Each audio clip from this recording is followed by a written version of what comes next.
Father Colin Blatchford, welcome to Power and Witness podcast, and you are the Associate Director of Courage and Encourage.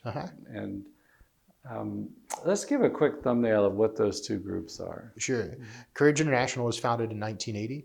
Cardinal Terence Cook in New York, he was Cardinal Archbishop in New York, was looking at the West Village and the Stonewall area where they had the Stonewall Uprising for gay rights. And he said, you know, there's got to be something for those who struggle with this, who want to live their faith. And so he went to Father Groeschel and he said, you know, I think we can come up with this and there could be something like this. And he goes, and you can run it. And Father Groeschel said, no. But he said, I know a guy. And that was Father John Harvey. He was an oblate of St. Francis de Sales from Philadelphia. And he'd been doing this particular kind of ministry, working with individuals who experience same-sex attraction, but who are trying to live the church's teaching of chastity. And for probably 15, 20 years before that, mostly religious and priests, but also laity. And so he went up there for the first time. He met with 5 or 6 guys. They came up with the goals over the course of that first year. To live chaste lives, to avail themselves of the sacraments and frequent reception of the Eucharist and confession, to form a support group and hold each other accountable, to form friendships, to learn how to do that better, and then to live lives that serve as a good example to others. And it developed from there. And they met in the Elizabeth Ann Seton Shrine in Manhattan, and they're still meeting there today, which is pretty neat that it's still going on. Is that like in Lower Manhattan? Okay. Yeah.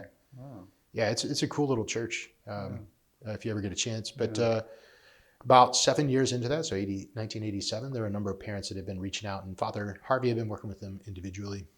And he realized that maybe there was a place for a support group for parents, loved ones, aunts, uncles, friends who had a loved one in the lifestyle, and they're trying to maintain that relationship while practicing their faith and not compromising those values, but also leading the individual, you know, to the fullness of the truth, but without just beating them over the head, right? Yeah. That's where Encourage,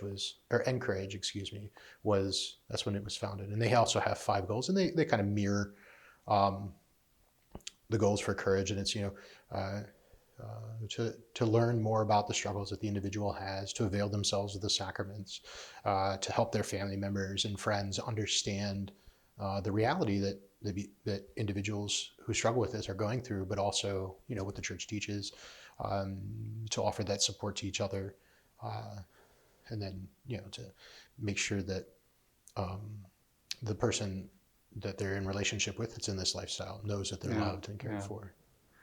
And like in forming friendships, I imagine sometimes there might be you're in kind of the lion's den to some degree, right? If you're attracted to that, some of the, y'all have like boundaries or ground rules or something that you just have to take personal responsibility that you don't fall in love with this person? Or? Sure. I mean, that's a reality. There's always prudence to it, right?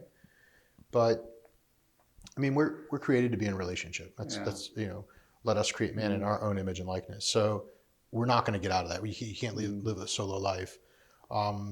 There's a particular expression of love that cannot be expressed between, you know, same-sex individuals, you know, but, you know, there's all sorts of places for intellectual intimacy, emotional intimacy, psychological intimacy, social intimacy, spiritual intimacy, and even physical intimacy, to the extent that I can give you a hug, a handshake, be in the same room, sit on the same couch, enjoy things together. I mean, we all need that. And helping individuals kind of work through that. I'm thinking in a particular instance, you know, the individual is expressing concern about this person nearby who lives down the road from them that they're very much attracted to, right? But they would never do anything with them. Right. They've made that clear. They've known them for a long time. It's just not even something that would even be on the table. Okay, well, then don't worry about the thoughts that come up. Laugh at them, invite Jesus in, and move on. Yeah. Right? Like, because so we learn through forming habits, and over time we'll do something without even thinking about it, right? Like we go outside with clothes on because it's a habit we've formed. We don't forget to do it. Well, if we've objectified people or seen them as a potential sexual partner, that habit has to slowly be informed. And this isn't about changing an orientation. The church doesn't care about that. She cares if you're virtuous. Mm-hmm. And so if the concern is, well, I keep having these thoughts, we don't really have control over our thoughts. Francis de Sales tells us in the introduction to the Devout Mm-hmm. Life in book 4. But he says we do have the ability to respond to it, right? And Right. so if that thought comes and we find ourselves entertaining it, and then immediately when we become aware, we say, well, no, I don't want to do that. There's nothing wrong with that. That's just us responding to it. And so helping the individual to understand that in the context of a relationship with another, a same-sex person and opposite sex too. Oftentimes there's some affective immaturity in there and maybe struggle with forming intimate relationships with same-sex peers without this sexual component. Mm-hmm. And so like working on that and focusing on that so that we can have a fulfilled and happy life where we know we have a lot of friends, right? We're not alone. We may have some solitude because we live on our own, but there's a difference between solitude and loneliness. Solitude is, I recognize that at this point, at this moment, nobody's around me, but I also know that I'm loved and cared for, and I'll see them, later tonight or tomorrow. Yeah. And I find too, sometimes just preaching on the issue that of same-sex attraction, that I understand, you can hear people's struggle that, where you're telling me I can't get married, I can't have this intimacy. And I think courage has as one of its goals to focus on, you can have deep, rich friendships that are fulfilling.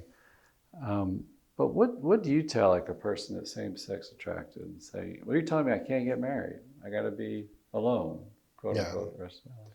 Well, and it depends on the person and how I'd approach it, right? So that's going to be unique to the individual, but the basic sort of premises would be, is it a reality that you won't be married? We don't know, right? Like we have members that are married and have children, so they clearly love their spouses. They also don't have it within them, having talked to them, to sexually objectify their spouses who are of the opposite sex. Like it's just not in the way they're made up. But they love them with their whole body and their whole soul. And it's not to say that that's what people have to do. They don't have to go get married. That's not what we want. But what the goal is to focus on the here and now. Like what's going on now, and are you forming the healthy relationships now with same-sex and opposite-sex peers? Because if you're not, that's where we need to focus. We don't need to worry about what it'll be like in 20 or 30 years. We can have a mind to it. There could be some prudence maybe, right? But we don't know what God has prepared for us. We're given, oftentimes people say, well, I don't know what my vocation is. When this comes up, they attach it to vocation. And I can just never see myself married to somebody of the opposite sex. I find that repugnant, okay? We were giving our first vocation in baptism, vocation to holiness, universal call to holiness. And I think that it is constituted of two parts. The first is learning to receive God's love as a beloved son or daughter. And then the second part is to share that love with those who we encounter, who are suffering, who don't know the love of God, or who doubt it, or whatever. And we become spiritual parents when we do that. We give birth to God in them, if you will. And that second part, becoming spiritual parents, it's not a consolation because we're not married and don't have biological children. It's constitutive to every single person's vocation. My parents have 10 children, they still have to be spiritual parents to those who they encounter in the world, or they're not fulfilling their universal call to holiness. And they know that. And they talk about, like if you look at mentorship, like why are these, business moguls taking on this person who doesn't make all this money and such, and yet they find so much joy in investing in them, their time, and teaching them how to do things? Well, because it's one of the most joyful things is to give yourself freely to another person for their good. And so by focusing, in on living out those two aspects, first seeing themselves as beloved as son or daughter, and then sharing that with others, finding a way to concretely share that with others, whether that be in, Big Brother, Big Sister, or soup kitchen, or it could be working for the church. It could be all sorts of different ways, right? They're able to then find joy in the midst of the suffering of not having, let's say, a sexual partner at present, right? Or worried about marriage. But as they start to live that and immerse themselves in it, God reveals where he wants them to be. And this is true for any vocation, whether you have same-sex attraction or opposite-sex attraction, if you're young, if you're old, if you have any question about a vocation, right? Like if you're living those two aspects, God's going to show you where he wants you to incarnate his love in the world, whether Right. that be in a family or whether that be in the priesthood or in the religious life. Mm-hmm. And so by focusing on that, we can make great strides in the spiritual life, find joy in the midst of suffering, but also peace and contentment in this life. Peace insofar as we know we're going in the right direction, right? A reasonable piece. Yeah, a reasonable peace. But we can also, that also tends to build a support group around us, a family, if you will, right? Yeah. So that we can feel loved and cared for and lean on them if we need them. Right. And at that point, then the vocation of where we're going will figure itself Yeah. out, because we have to have that integration of who I am as a man or a woman and what it means to love as a man other men or women, that, and vice versa for women, right? Like, so that we can take on that role of spiritual parent in the capacity that we've been given by God as men and women, which is a necessary accident to our substance. It's part of who we are, and we can't get rid of it. Now, you've been associate director for 4 or 5 years, and what have you seen? To me, it's interesting too to have like meetings that are mixed. Do you have both kind? Do you separate men from women? Yeah. So the normal way that Courage kind of approaches ministry to those who are struggling with same-sex attraction and who have chosen to live a chaste life is we'll get together once a week or so, and at the meeting we'll start with a prayer. We'll read the 5 goals, then we'll check in, and then we'll end with a prayer, and we'll have time for conversation and bonding around that. Oftentimes, the men and women typically want to kind of separate themselves out, because there's just some big differences between sort of the male homosexual lifestyle and the female homosexual lifestyle, right? There's also oftentimes different wounds and experiences that led to that, or feelings about it. Oftentimes there's different comorbidities because of the feminine genius and the masculine genius, to be honest. Well, I mean, when they're taken to an extreme in some ways, unrestrained male libido is a powerful opiate, and that's very much often a part of, a male member's experience. Yeah. And, sometimes multiple times a week, multiple times a day, having sex or using that to act out. And it's like, okay, well, that's something different that might have to be held accountable. And, some women might find that very off-putting in a meeting. Yeah. And so often we'll separate them if we can. Yeah. The women make up about between 5 and 7, maybe 8% of the members, maybe 10. Oh. It's predominantly male. Oh, okay. And I think part of that is, again, going to the feminine genius. There's a realization of when there's a realization of who they are and that they're a beloved daughter, I think they more naturally come into the spiritual motherhood, in which they can find fulfillment in this life as far as we can. And the managing of behavior is mostly a compulsive emotional bonding, which is, let's say, not for the woman. For the woman is not as, it's not as social, like people aren't necessarily always aware, but it's internal, right? And so she's more able to sort that out with friends and a priest in a separate group, right? And not necessarily have to have more of the accountability from the compulsive behavior and action side, where the men definitely tend to need that. And so they're far more likely to be going to meetings, not just going to meetings, but going to meetings consistently, so that they can overcome a particular behavior that they're struggling with. Yeah, I asked that because I wanted to ask too, just about that interaction between the men and women and how healing that would be for them. Because as you mentioned, sometimes attraction comes out of a woundedness in these areas. But too, I remember one time I was staying up at the next to Mundelein. There's the shrine, Marytown. Yeah. And at the time, they were having a Encourage meeting at Mundelein at the seminary in Chicago, and I remember somehow I went. Anyway, I interacted with some of the meeting members, and it was kind of neat to see the women and the men together. I don't know. There was something about there was this. you could feel maybe like a sense of wounding, struggle, or something, but at the same time, like an energy there that Yeah. was. It seemed kind of healing about it. I don't know what it Yeah. was. So that was probably our annual conference. Yeah, That we've had it there for quite a while, yeah, off and on. And we have encourage members, courage members who are men, courage members who are women, and then we also have unique groups such as like encourage spouses. So these are individuals who are married to someone who has same-sex hmm attraction. hmm Maybe they're dealing with it, maybe they're not. yeah, But they're in a marriage with them, and so we have support groups for that. So we kind of yeah, take all the little bits and bobs of different groups, even if they're small, and we bring them all together at the annual conference.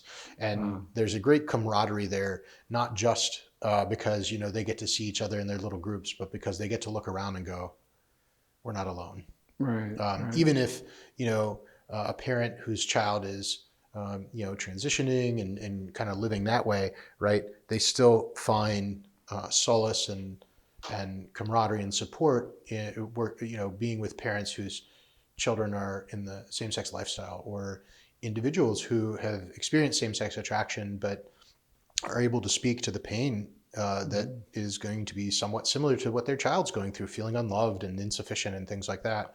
right, And they're really able to bond. And it's not a big depressing thing. It's actually a really exciting, happy thing at the annual conference, which is really kind of interesting because there's a lot of suffering that individuals are going through, and parents and such.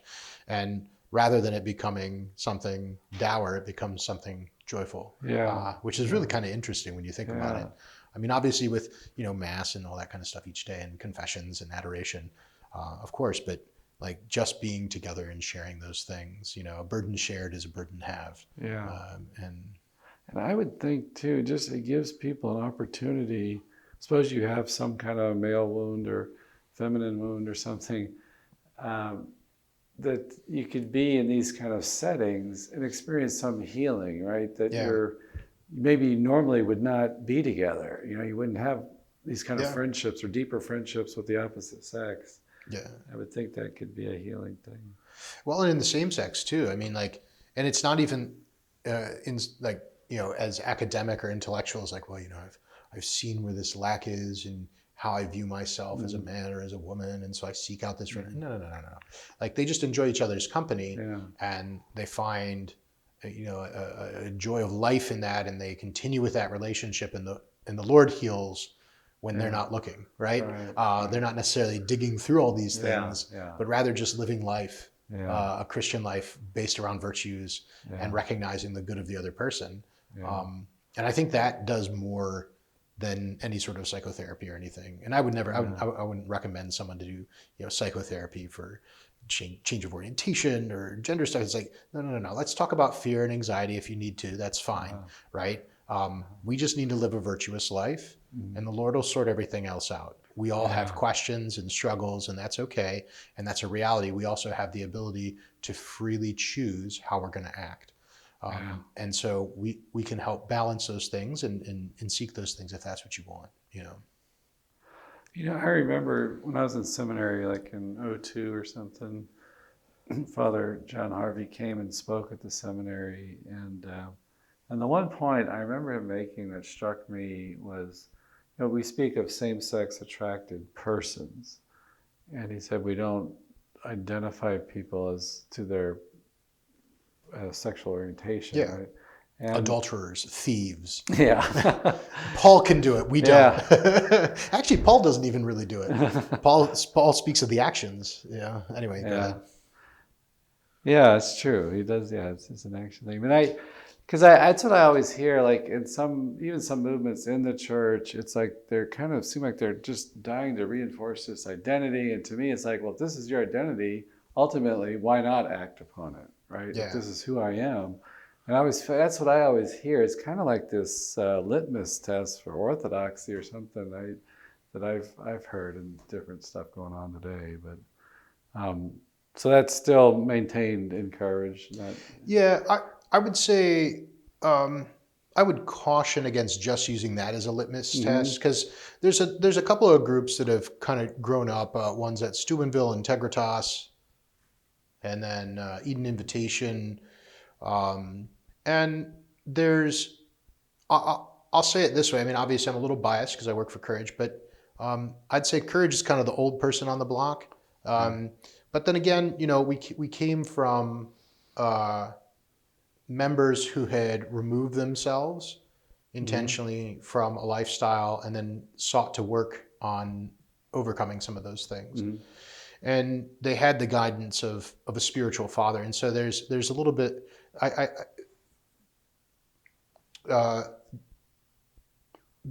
there's a place, right, for a father to say, no, no, no.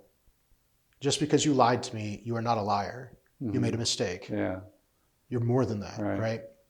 And there's a lot of really good sort of support outreach now, Catholic and Protestant, that's saying you're more than this identity. Don't let it limit you. But a lot of them will still use the language and the words because it's common.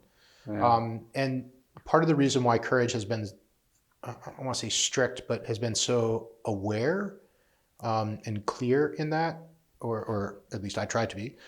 Courage I try to be, is because we need to have a definition or a label, an identity of self, right, that can encompass the fact that we are beloved children of God. We are created for relationship. We are a body-soul composite.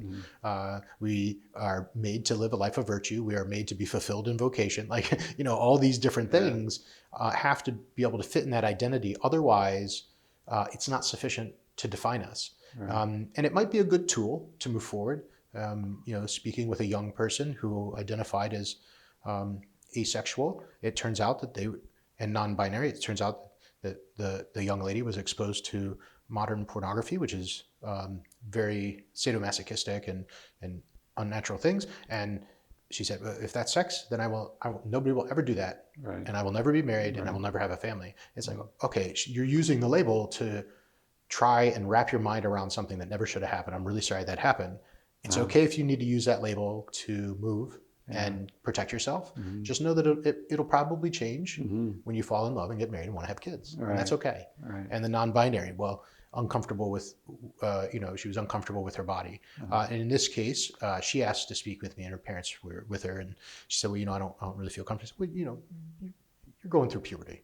It's okay. You will eventually. And I think the last one was like biromantic. What does that mean to you, right? And a lot of this is unpacking what somebody means. What does that mean? When you say that, what does that mean for you? Well, I want to have emotionally and psychologically intimate relationships with both men and women that are not sexual. Okay, well, we call that friendship, right? And that's something that we should be seeking for the whole of our life, whether we're married or single or whatever. Oh, okay. Now they've got labels for everything because, and this is kind of natural for that sort of adolescent time period. I mean, if you think back to high school, they're jocks, they're teachers' pets, bookworms, right? It's the same thing. The difference is they've been told that sex is the most important, so all the labels revolve around that, rather than revolving around their relationship between like adults and kids and coolness and not, That's a great point. Yeah, because the sexuality is constantly being shouted at them in the media. Yeah, the label is going to revolve around that. Well, and here's the really funny thing. Statistically, do you know the people who have the most sex and are most satisfied with it? Married people. Heterosexual married couples. The young people nowadays they're having less than their grandparents ever did, and they're less satisfied with their sex lives. And you're like, well, no wonder, because they're looking at it going, well, I did all those things that they said, and I'm not happy. And that's the sad side of it is we're getting individuals and it's not like broken or tainted, like our Lord looks at it. I mean, he stands with us if we've been exposed to these things or if we've had these encounters. He says, I'm so sorry you've gone through this. I don't love you any less because of this. I can never love you any less because of this. I can not be okay with an action and ask you to repent, but I don't love you any less. I can't love you any less. I love you infinitely, and I'm in awe with you. Just turn to me, and when that can be communicated, any sin can be overcome. But it can be really hard to see that if, it's our relationship with same-sex and opposite-sex mentors as we're going through like later childhood and into adolescence that kind of form us and teach us what God's love is supposed to look like. And if there's wounds there, and we could define a wound, Bob Schutz defines it as, let's see, within a relationship where love should have been, love was not. Now, that could be because somebody died. It could be because they were abusive or whatever it is. Or it could be that I perceived it wrong because I couldn't receive what they were giving in the way that I needed to receive it. All of the, like, that kind of a wound, I mean, that leaves lasting questions about my worth as a human being, but also about how much God loves me. Because how do I know what God's love is like? Most of us don't feel his arms around us or hear his voice in our ear audibly, like that he loves us. And so we receive that from others. They are the incarnational, our parents, us in our vocation as priests, we are to be the incarnational realities of God's love in the world. And, you know, if somebody doesn't receive that love in that relationship with us, that causes a wound, even if it's a minor one, right? Right. I feel like I was telling a priest this recently that I feel like like the lay people, I think, are going to lead like the pastoral development, teaching, example, you know, because I get asked as a priest, you know, how do we navigate this? Yeah. But I really feel like it's going to be the hard learned lessons of these encourage parents. Sure. Know? Well, and I mean, like, you know, a mother worried about her children is pretty fierce and loud and squeaky, whatever you need to be, right?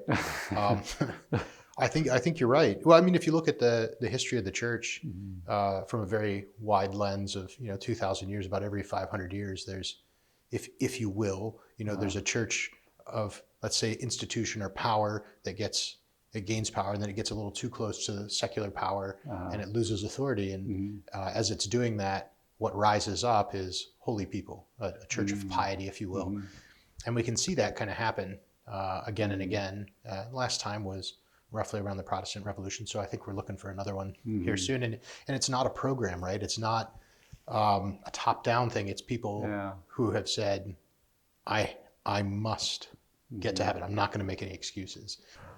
What are some, over the years now, what are some of the comments from members, maybe insights they've given you on friendship, healthy friendship, how to live it, what fosters it? Have you yourself heard some good stories or learned something from being in the group?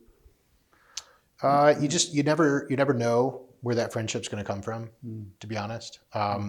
You know, people say, well, you know, this is really what I need, or the type of person that I'm most connected to. And, you know, a member who drives 2 hours to go see another member who's really struggling and says, pack your stuff and come to my house. You're going to stay with me for a week till we get this straightened out.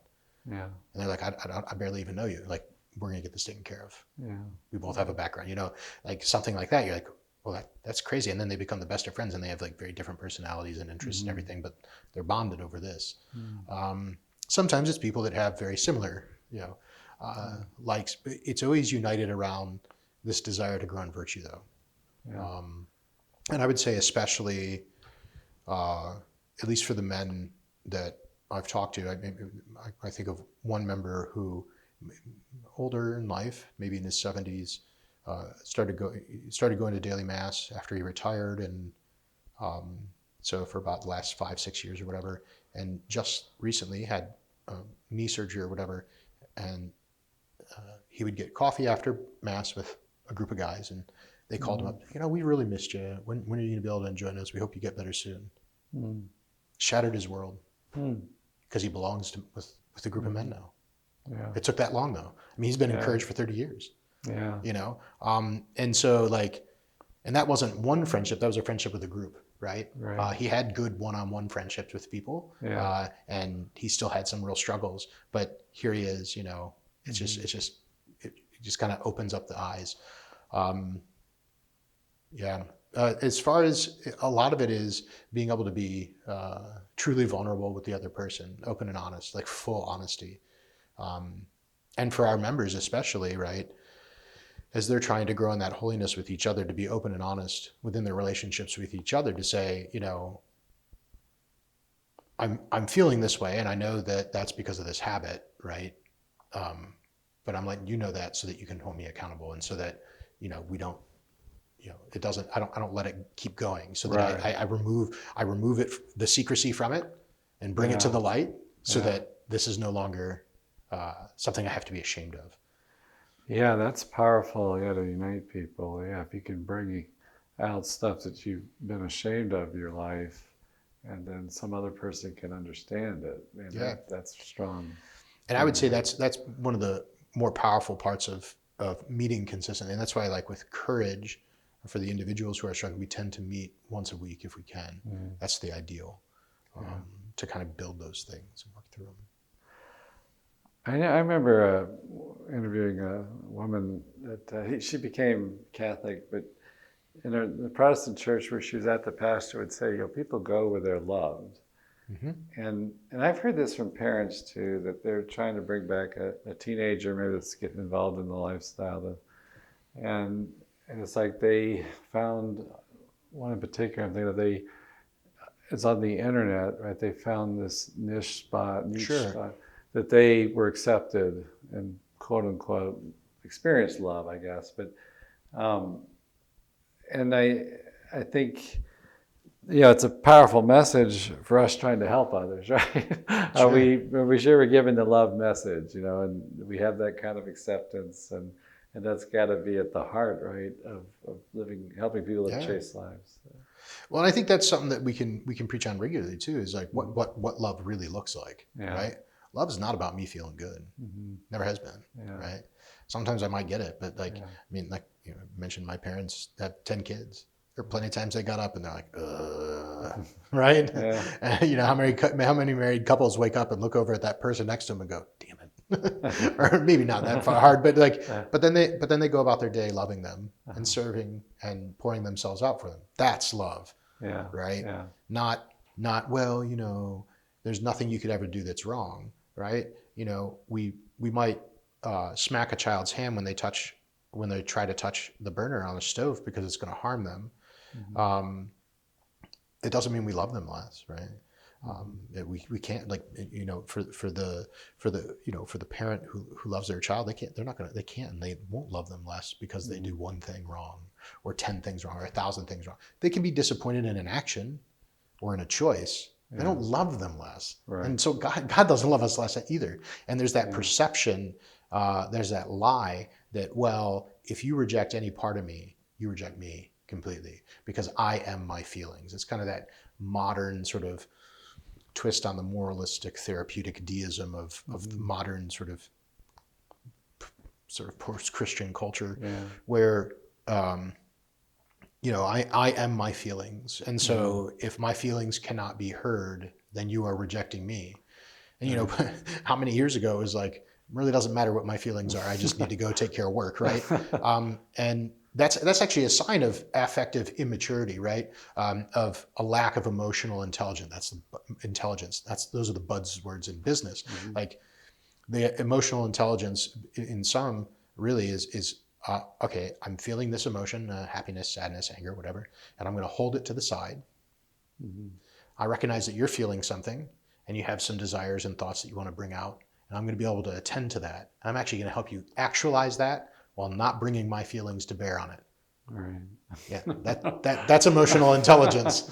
It's really not. I mean, the only way that it's taught, though, is that you give someone responsibility and they fail and you critique them in a constructive way, and then you have them go and do it again and again and again.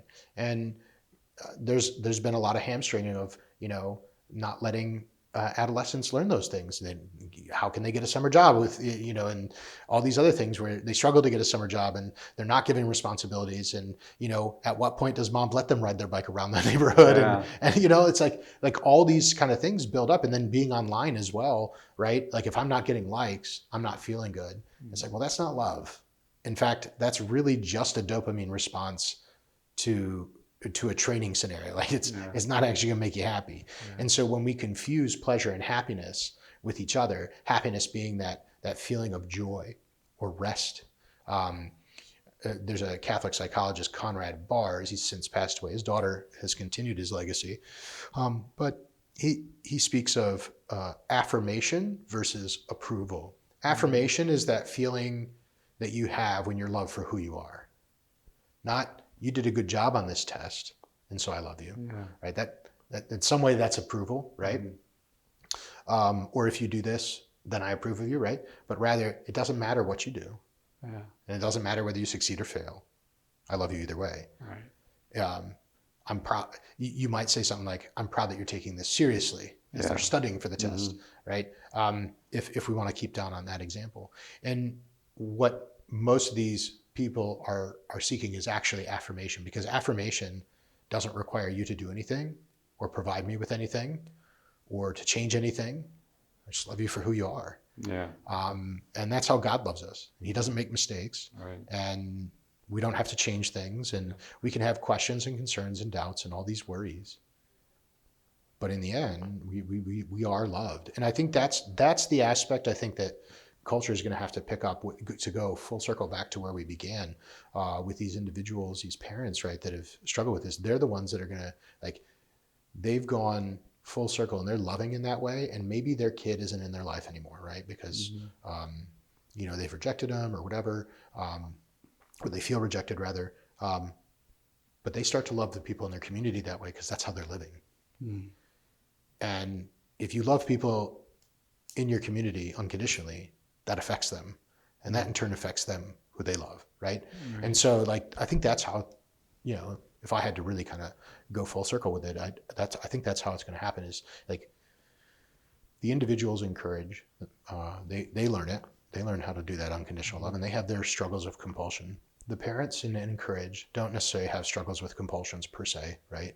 They might themselves, but in general, they're just trying to come and understand how to maintain that relationship. We give them a blueprint, right, to live a virtuous life, and we encourage them in that and hold them accountable and help them to grow in holiness.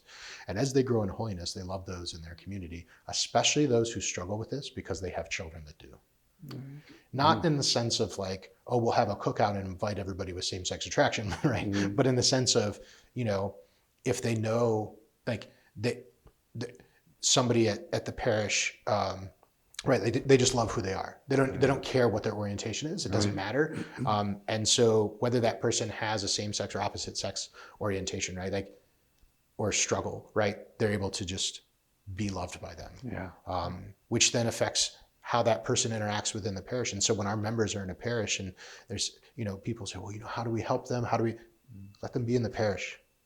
They need a parish to support them. Yes, the church's teachings are still there and we don't compromise those, but like, they need to be at the parish picnic just as much as everyone else. Yeah. You know, and they don't need to be different than anybody else. Right. All right. Well, I hear the sisters calling you back. I pulled you out of a retreat you're giving here. So this is the sister servants at Casa Maria. And but thank you, Father Blatchford, for talking with us today. Absolutely. It's a pleasure. Thank you, Father.